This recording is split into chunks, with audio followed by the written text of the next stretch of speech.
We have clothes over here. My nightstand is a mess. My bed's done, but I have stuff over here.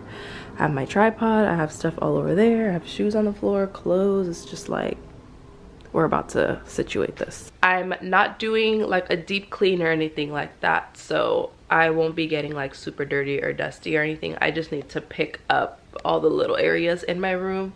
So I'll just throw in a load of laundry right now, jump in the shower, and come back and clean this room. Because I need to wake up. I don't know, I'm pretty sure you guys could tell I am sick. So I'm trying to stay productive, trying to still stay on top of my stuff. Today is Monday, the day that I'm filming this video. So I don't want to slack off. I told myself that today I was going to, before I even got sick, I told myself Monday, you got to get things together and you got to kind of organize, do some planning. I bought a new planner and I bought a new notebook, which I'll show you guys later. I got them off of Amazon, so I was like, you know, you have to do some brainstorming, some video ideas, some everything. So let me jump in the shower so I can wake up, kind of decongest myself with the steam, and then we'll get things going.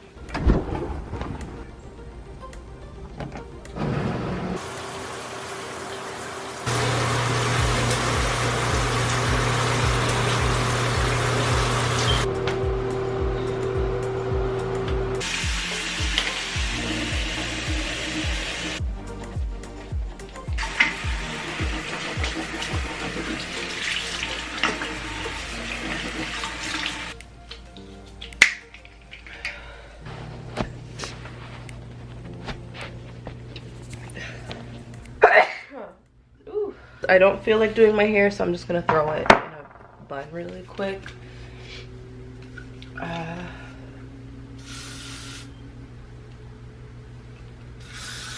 By the way, you guys, the RSVPs for my meetup, they're live on Instagram. You can just go on the Pretty Jimmy's page, at the Pretty Jimmy, and you DM them. All the instructions are on my page and on theirs on Instagram. So if you guys want to come, bring a friend, chill, make sure to RSVP. The RSVPs do close on the 20th. Actually, no, the last day to RSVP is September 30th, but I'll leave all of the information and stuff in the description box. My room's really not that big of a mess. It's more so just picking up and putting stuff where it goes. I have some more laundry going right here too.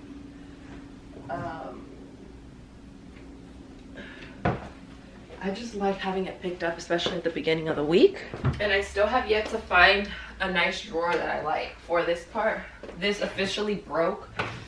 The drawer doesn't even want to like close right. So it's just gonna look ratchet and raggedy until I get a new one. Until further notice, all of these are just kind of messed up. Because one's messed up, they're all kind of messed up. So that pretty much has to stay the way that it is. I am glad that I went ahead and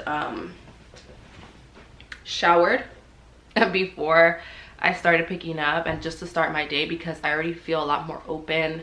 Like my nose and everything feels a little bit more open. I feel more awake and energized. If I would have started cleaning before I showered, I wouldn't have cleaned. I would have just been dragging and not really wanting to do anything. So I'm glad that I showered. As much as I want to stay in bed and just watch YouTube videos and be sick and be miserable in bed, no, we're not doing that today. My other load just finished, so now we can put this one.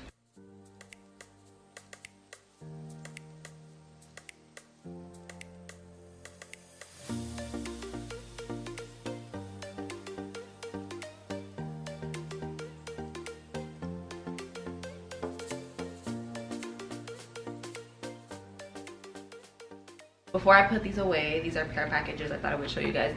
I'm actually going to remove my eyelash extensions probably in about a few days or a week, depending on how long I last with them. I'm gonna remove them and give my lashes a break, and I'll finally be able to use mascara. I've been sent like so many mascaras that I haven't been able to use because I have lash extensions, but Too Faced sent me their Better Than Sex, their Damn Girl mascara. How do you open this? This is the Damn Girl and this is the Better Than Sex. I've tried this one. This one's so good. I haven't tried this one, but I'll finally be able to try some mascaras and do more, hopefully do a little bit more eye looks too, because with lash extensions, I can't be bothered to do eyeshadow and stuff, so that'll be nice. And then Laura Mercier sent this. This is for their ovarian cancer fund. If you want to support a great cause, you can always go ahead and purchase this palette. And it comes with a few different highlighters, a bronzer, and then some blushes as well. This is the fun part of being self-employed. You have to save your receipts for everything that you buy that has to do with your job.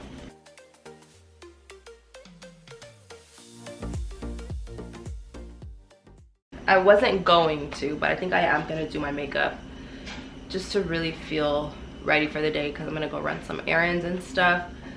I really don't want to. I really don't. I want to be barefaced, but I think it'd be best if I like put myself together, pick myself up, you know, do all that good stuff. One of you sent me a DM and told me that I should do like a fold with me, where I'm folding my laundry and chatting with you. So what I'm thinking of doing later on is, since this is like a clean with me, I'll be folding my laundry, organizing, putting stuff away, but I'll also be like chatting. I might do maybe like a Sabrina Speaks. I'll read an email and like chat with you guys. I don't know, we'll see. But I thought it was a good idea. I probably would have never thought of doing a video like that, but since we are doing like a little clean with me, I thought it would be like a perfect, you know, little thing to add to this video. See, I brought myself together. I put some foundation, a little concealer, did my brows, some lip gloss, and I feel good. I feel fresh. I feel a lot more awake, ready for the day. Whenever you're sick or you need a pick-me-up or you're tired or you're not feeling yourself, take a hot shower, a hot steamy shower, deep condition your hair, do a little mask, do your makeup, get ready, or don't do your makeup if you normally don't do your makeup, but you know, kind of pamper yourself a little bit, spruce yourself up, and I promise you'll feel a lot better. It's already towards the end of the day. I just got back. I still have to do that load of laundry right there. Look at my nose. It's like red. Most of my makeup on my nose area, my mouth is gone because I've been blowing my nose all day. But I just stopped by Panera and I got myself a soup. I'm so freaking pissed. What movie is that from, you guys? All you guys should know where that is from. But I went because I wanted to get their summer, I think it's called the summer chowder. It's so good. It's like corn with potato. It's a soup that they have, and it's seasonal and they don't have it anymore. So I ended up getting something else. I got the broccoli. I got the bowl baked potato soup. I've never had it, but we'll see. Actually, let me put the load of laundry first. So it's been a while since I've done a Sabrina Speaks video, just because I don't know why I haven't done one, but this is the perfect time to do one since I'm just gonna be sitting here and eating. It's because every time I think of doing a Sabrina Speaks video, I end up thinking of like another video idea that I think you guys will like really like too, and then I end up posting that, and then I find something else to film, or I vlog something and I end up posting something different. I just have to like set time aside, you know. I want to find one that's like a little less heavy, a little bit lighter. Hi Sabrina, you restarting this series couldn't have come at a better time because I feel like I can't talk to anyone about this. I usually trust my best friend and speak to her about things like this, but given my track record of failed relationships, I feel like she always gives me crap because she's married, so she knows best. That don't mean anything, okay? My last relationship ended about 2 years ago. It was seriously toxic and I don't regret that it ended, but I feel like I was traumatized from all the hurt and abuse. In the past 2 years, I've been on dates, I got to know people, but those situations never ended up in a relationship for one reason or another. Then I got to a point where I was content being alone and happy in my solitude, which is good. However, a few months ago, I kind of started to talk to an old flame. We first started talking when I was in secondary school. I think I was about 13 or 14 at that time. And we talked for a few years, and honestly, I felt like he was the first person I was ever genuinely in love with. Then me being a dramatic teen and listening to bad advice from friends, I stopped talking to him. He kept reaching out throughout the years, but I never budged. Recently though, I was scrolling through Facebook, saw him as a suggested friend and decided to add him. We started chatting soon after, and then it turned into an everyday thing. There was no awkward period or anything. Months after, and I feel like I'm in love with him. However, I feel like I have fear of him hurting me like my ex did. Although I know that he's nothing like my ex. How do I overcome this fear? How do I introduce him to my family? I've never introduced a boyfriend to my family before, and I'm 21. Bear in mind that I come from a Caribbean household, so they don't take too kindly to their girl children introducing significant others. Okay, this one I love because it kind of reminds me of my situation. When I first started dating again, I had that same thought in my mind, like, what if this, what if that? You have all those thoughts in your mind. You have to give yourself enough time to realize if you're ready. And you giving yourself enough time can mean whatever. Don't go based on what other people tell you. Some people might say, oh, you should wait like a year to start dating again. Some people are like, no, date whenever you want. I'm the type of person that's like, date whenever you feel ready, date whenever you want. If you feel like a few months down after a breakup you're ready to go again, ain't nobody judging you. Okay, so just keep that in mind. It's not bad, you know, that you found an old flame and you're talking again. But one thing I will say is you can't step into another relationship or step into dating with the mentality that that person is going to do the same thing that your ex did. You have to literally start from scratch, because the moment you start thinking that stuff, it's almost like you're putting it out there, or you're like manifesting it. You're basically telling yourself and convincing yourself that everyone out there is the same. Every dude cheats, every dude this, every dude that, and you're putting yourself in a bad place.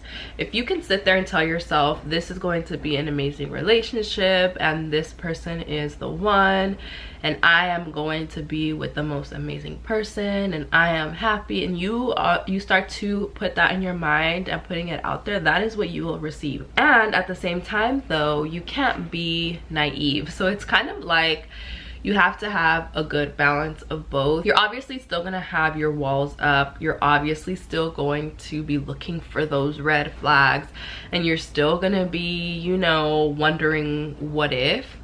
It's almost inevitable, but you have to really sit down and think, okay, am I overthinking right now, or is this situation actually happening? Give the person a chance to redeem themselves. Don't compare them. The worst thing you can do is compare them to your ex. That's probably the worst thing you can do. If you're truly over your last relationship, you shouldn't even be thinking about comparing them. So that's pretty much what I have to say about that. You do you. As far as introducing him to your family, you are 21, right? Yeah, I'm 21. You're 21. You're not a baby anymore. You're not a teenager anymore. Eventually your family is gonna have to warm up to it. I come from a Mexican household, Hispanic household. Like, they're not light with that stuff either, but sooner or later you're gonna bring somebody around whether they like it or not. And it's better, I'm sure they would appreciate the fact that you're introducing him to them, rather than hiding it behind their back and going and doing things and them not knowing, or all of that stuff. You know, I'm pretty sure they would appreciate you being open with them. That's something you can bring up too, like, I'm trying to be open with you guys about this. Like, would you rather have me hide it and not tell you, or what? Have fun. It's gonna be nerve-wracking to tell your family, but I'm sure once you do, you'll feel a sense of relief. You won't have to hide anything anymore. And I just wish you and your new flame, or your old flame, lots of love and happiness. This kind of looks like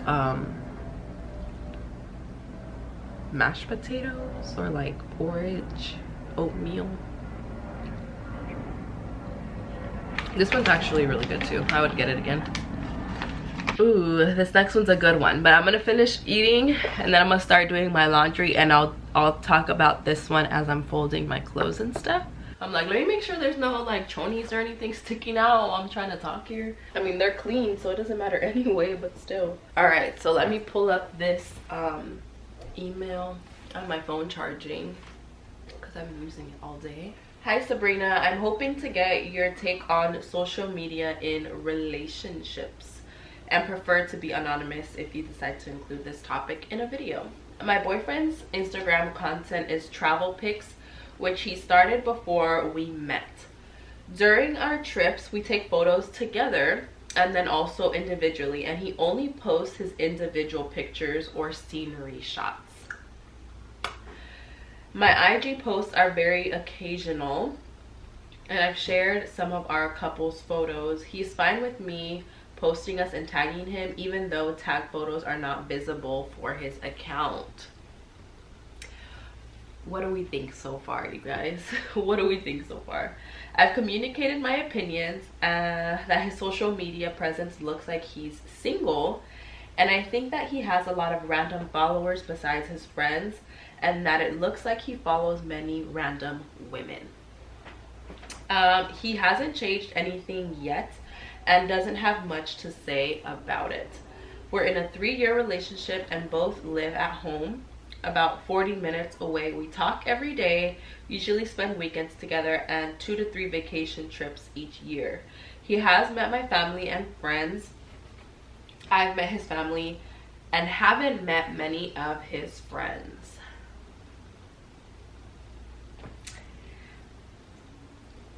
I have a lot to say about this one.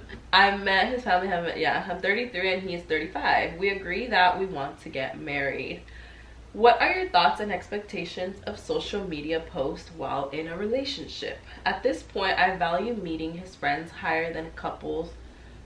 Wait, what? At this point, I value meeting his friends higher than couples posts. So for now, I'm just waiting to see what he'll do, and I hope it'll come together soon before/after engagement. Thank you for your insight. I'm like, let me get ready for this. Okay. You guys are grown adults, 33 and 35. Let's just note that, okay? You were grown enough to tell him how you feel, tell him your concerns, and he doesn't have much to say about it. He hasn't really changed it. To some people, posting on social media your significant other might not be a big deal, but for other people like you, it might be. Like, I'm trying to put this like in my, if I was in your shoes, like, would I feel some type of way? I think anyone would kind of be like, I wonder why, you know, I wonder, and people would be like, I wonder why he doesn't post me. Or maybe you don't think that. Maybe you're just like, he's always posted only travel, and I understand. But someone has to give. Something has to give. I don't know if it's just me, but like a lot of things here seem very like intentional. I don't want to read too much into it, but I'm sure many of you out there might think the same thing. Like the fact that he intentionally, you can hear the paletero in the background. The fact that he intentionally, I wish Darius was here because he would be able to really like, he would give his side of this. Even then though, Darius posts photos of us too, so I'm interested in seeing like what he would say. And I would call him, but he's at work right now. Anyway, he really could just be like, this is a travel page, I follow, you know, different kinds of people, and different kind of people follow me, and it's a travel page, that's why I don't really post you. Which, okay, cool.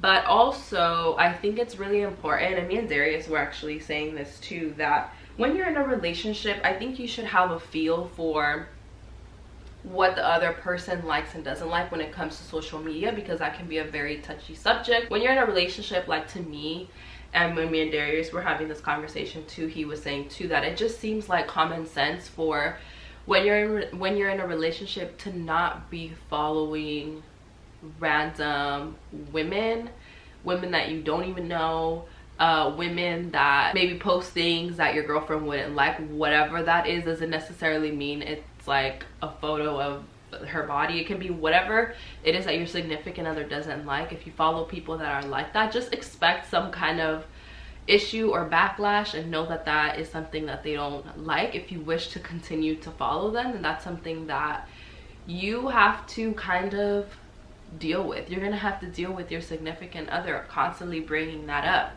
And why wouldn't, if you truly love this person and the people that you follow, in this case the women that he follows, if he doesn't know them, if they're random women like you say they are, and you love your significant other that much, and those women don't really mean anything to you, what is the, it's like you want to say what's the big deal, but then you also are thinking to the person that sent this email, you're also thinking to them, what's the big deal if he's following women, as long as he's not doing anything or messaging them or saying anything, what's the big deal? So either way, it's like, either way. But the way I see it is, why do something that you wouldn't like your significant other to do? So if he saw you following a bunch of random dudes posting certain things that he maybe wouldn't like, and you liking their stuff or just simply following them, if he wouldn't like that,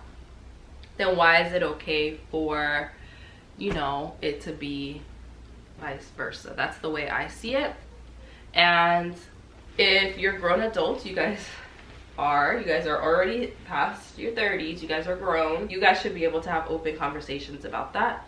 And if you're really considering getting married and all of that, know that that's going to be something that's going to keep getting brought up, and it's going to keep being an issue. So figure that out prior to getting married.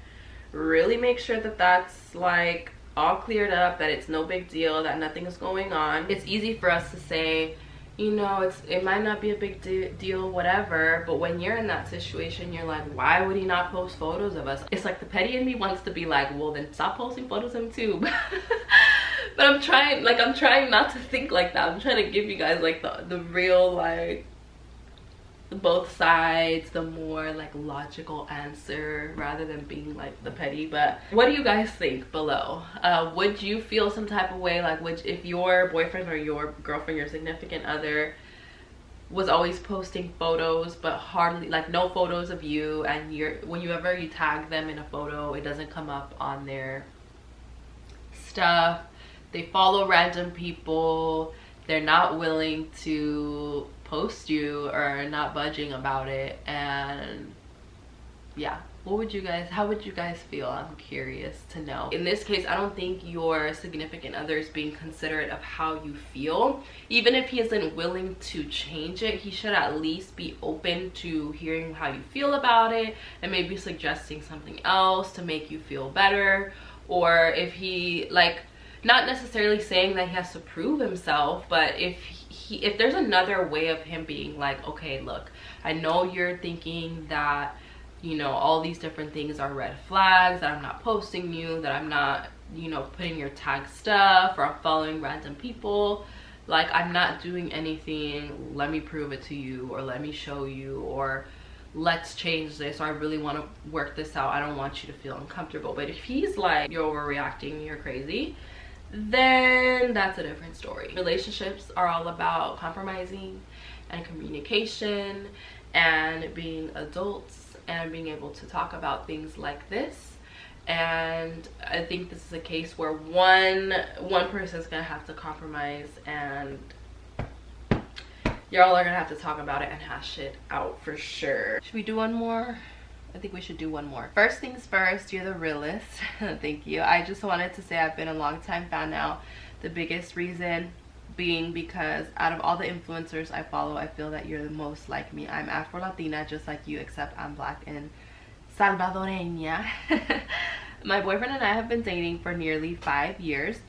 We met in college and I moved out to Texas with him afterwards. Family lives about 20 minutes from us, so I see them pretty often, especially when it comes to holidays or special events.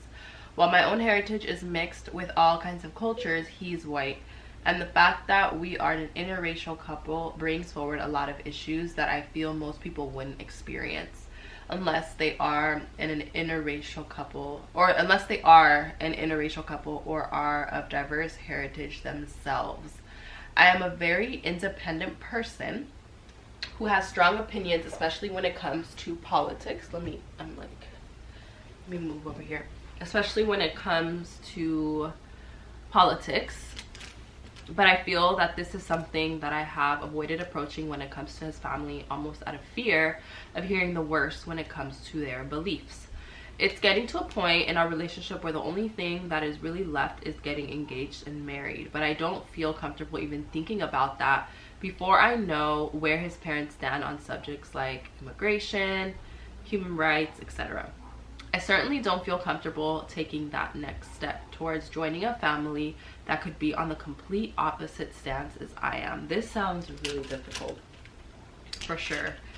They have made questionable comments in the past and have a long time family friends that they never check when it comes to that stuff either, which is a reason I'm not entirely sure where they stand.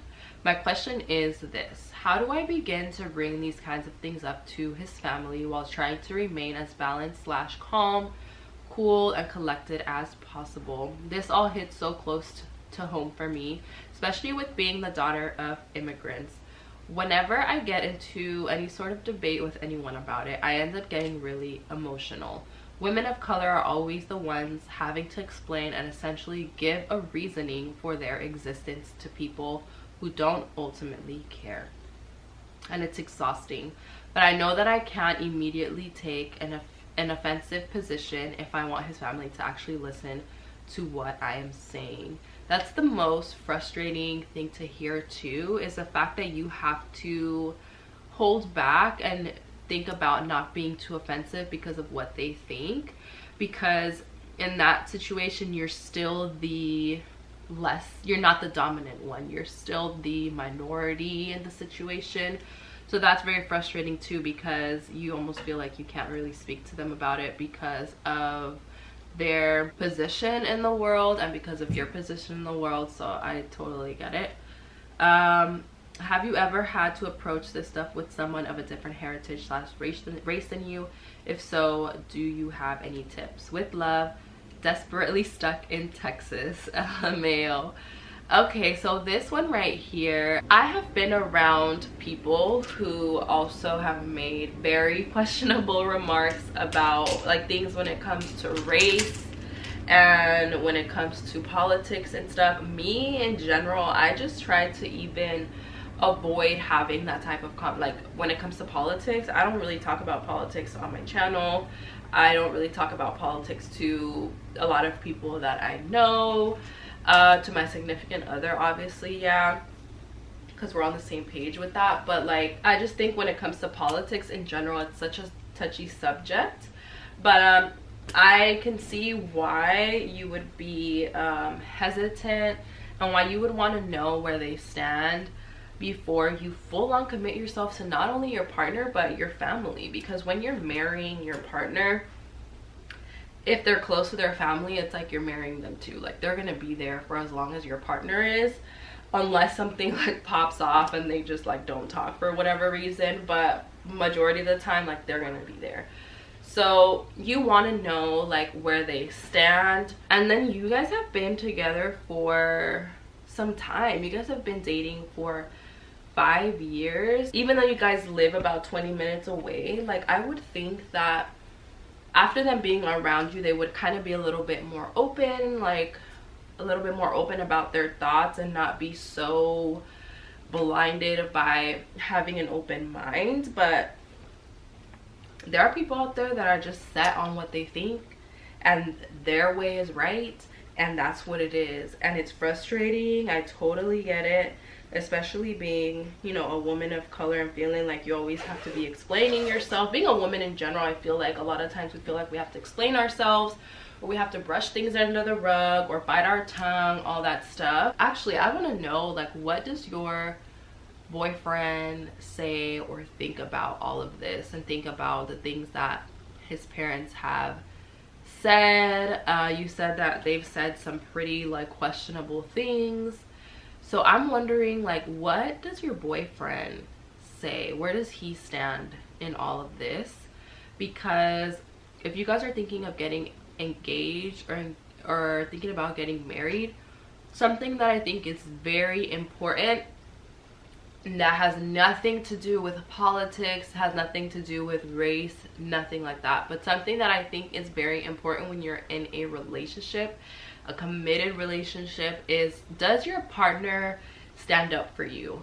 Do they defend you? And I know like family comes first, but eventually, like, if you guys are going to get married, you are going to be part of the family. And I think it's really important, not necessarily saying that he has to like talk back to his family and say you guys are wrong, none of that, but like, does he at least kind of help out in the sense that, like, does he say to his family like, hey, you know, just listen to what she has to say, be a little bit more open? And does he talk to you too, like, I know my parents are this type of way, but you know, so and so? At some point, I feel like you can only do so much, and someone that can get in their ear a little bit more would be your boyfriend. They've known, that's their kid, for goodness sake. So maybe have a talk with him and say, hey, you know, this is how I feel about some of the things that your parents have said, or some of the things that they feel about people that are like me. And if we're planning on getting married anytime in the future, how is this going to work? And I want to approach them about this topic. What do you think I should do? What's the best way to get to them without arguing, or without them thinking that I'm trying to say that they're wrong, or just meeting in the middle? Just hear me out, I'll hear you out.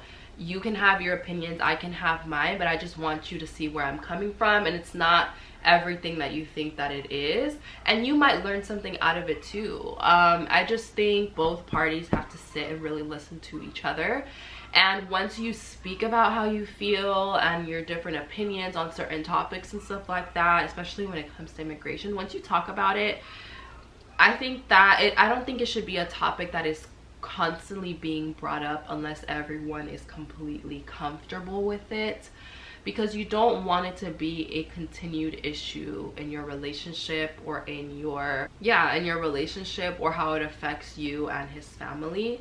So it's a lot, it's heavy, but I just think all in all, it is really important to know kind of like where all parties come from when it comes to those kind of things, you know. I want to do another video soon where I declutter, because you can see I have stuff everywhere.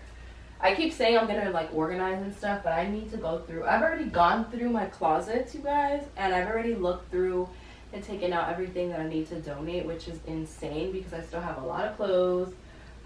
Most of the stuff I haven't even touched for the past few months because it hasn't been that cold, but I don't have anywhere else to put it. And I feel like I've already gone through everything and seen what I wear and what I don't, but I just feel like I have too much stuff. So I'm thinking of doing a decluttering video. Let me know if that's something that you guys would be interested in. I think it was on my Insta story. Was it? I think it was. That I was telling you that I got a new planner and a new notebook from Amazon.